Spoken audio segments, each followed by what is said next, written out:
Shumë faleminderit edhe një herë dhe e dashur Marta, fjala është për ju. Përshëndetje dhe të shoh gazetare të shoh miq. We are at the half-time point of the growth plan, and thank you, dear Mr. Prime Minister, enabling us discussing this very important tool which helps Western Balkan countries on the way into the European Union. I always love come back to Tirana, sometimes for the bilateral meetings, sometimes now as a group of the Western Balkans. It's good to see your support, not just on the European way of your country into the EU, but I can feel also your commitment towards the EU integration of all the other Western Balkan countries. Today, we have had a frank discussion on how to speed up the implementation and to make up the growth plan a success that delivers for all the people of the Western Balkans. And we talked about the need to enlarge the notion of the enlargement. So for me, enlargement is really much more than just the enlargement, and to integrate you all soon as possible into more and more EU policy areas, and not only into the single market, but also into our energy market, into pan-European value chains. And just like last week, the college adopted the Democracy Shield and a civil society strategy, and in both candidate countries and EU member states are treated as equals. And I'm proud of that, and we will go even further, including you, in the endeavor to protect democracy and our values.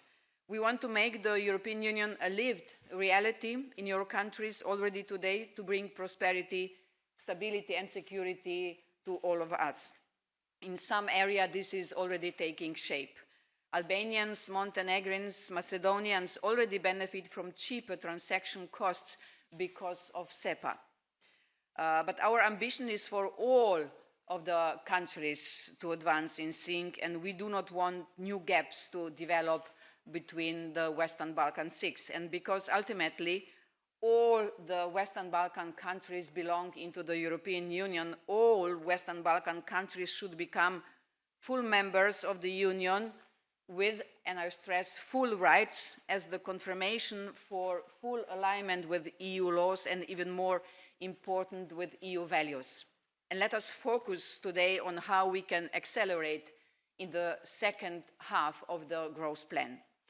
And there is one particularly important deadline coming up in June. The one-year grace period for unmet reforms from the second reporting round will expire. So I called all the leaders to push on even more implementation of the reforms.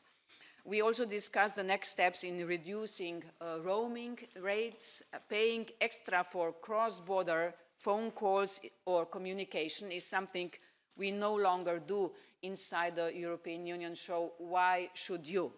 And for this to happen, we need to work on faster alignment with the EU rules.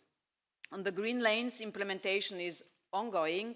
Last year, we agreed on 11 common crossing points between the EU and Western Balkans, and 5 common crossing points within the Western Balkans.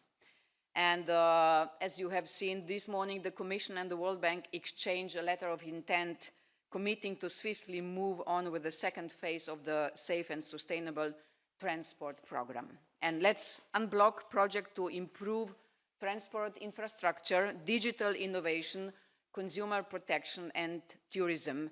And this will benefit not just your citizens, but also your businesses. I know that sometimes the reforms we agreed to together are not always easy, but they allow to accelerate EU accession talks and prepare your economies for the single market. And as you like to tell, it is about the transformation process, and this can bring big results. And this transformation process is unlocking opportunities, is giving access to member state treatment in some EU policies, and it also shows our member states that you are ready for more and deeper integration into the European Union. We also talked about how our instruments can attract more foreign investments. we expect that the closer the countries of the Western Balkans we get to the EU, and as you know, we describe your country, Albania, and Montenegro as front runners, the more, this is what we know from the past, the more curious the citizens will get from the member state, but also the more investors will be ready to come. The president of the Commission, Ursula von der Leyen, told me she was here at for your investment conference, how impressed she was, and we should go on with this. I heard today from you that you are planning a new investment conference here in Tirana. Congratulations. Why is this important? This is crucial to make your economic convergence with the EU countries a reality, and you are on a good way.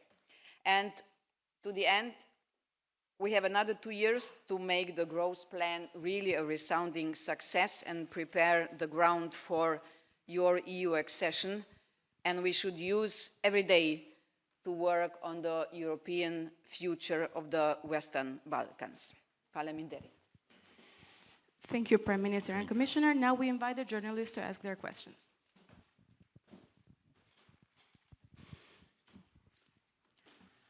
Ambrosia Meta nga Syri Televizion. Pyetja e parë është për komisioneren për zgjerim. Raporti OSBE Diri dhe raporti i Komisionit Evropian evidentuan se zgjedhjet e 11 majit ishin një ngjarje pa barabartë ku keq përdorën burimet shtetërore, pati intimidim ndaj votuesve, ndikim nga rrjeti i patronazhistëve dhe përfshirje madje edhe nga bandat kriminale. Në gjykimin tuaj si lexoni këtë raport? Ishin zgjedhjet e 11 majit një standard i plotësuar për integrimin, a ishin ato në standardet e Bashkimit Evropian dhe për kryeministrin Edi Rama. Kur ish kryeministri juaj Arben Ahmetaj u shpall në kërkim nga SPAK, ju deklaruat se nuk mbani përgjegjësi për bashkëpunëtorët tuaj të cilët han dardha pas shpinës tuaj. Sot një tjetër bashkëpunëtor juaj Erion Veliej është në Burg dhe një ditë më parë GKKO ka vendosur në mas sigurie zvendës kryeministrën tuaj për shkelje të barazisë në tendera. Pyetja ime është, a do shkarkoni Belinda Ballukun dhe a kemi të bëjmë me një rastësi dhe të gjithë bashkëpunëtorët tuaj han dardha pas shpina, apo është një model qeverisës për të cilin ju duhet të mbani përgjegjësi? Faleminderit. Yes, the elections have been free and fair. It's always good to get some suggestions for improvement, and this is good for Albania and also for the European Union. Faleminderit për pyetjen. Dua të them fillimisht se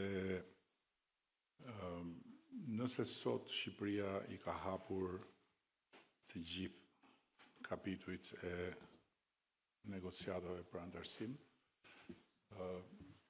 ndër disa arsye themelore është edhe fakti se Shqipëria po e lufton seriozisht korrupsionin dhe krimin e organizuar. Dhe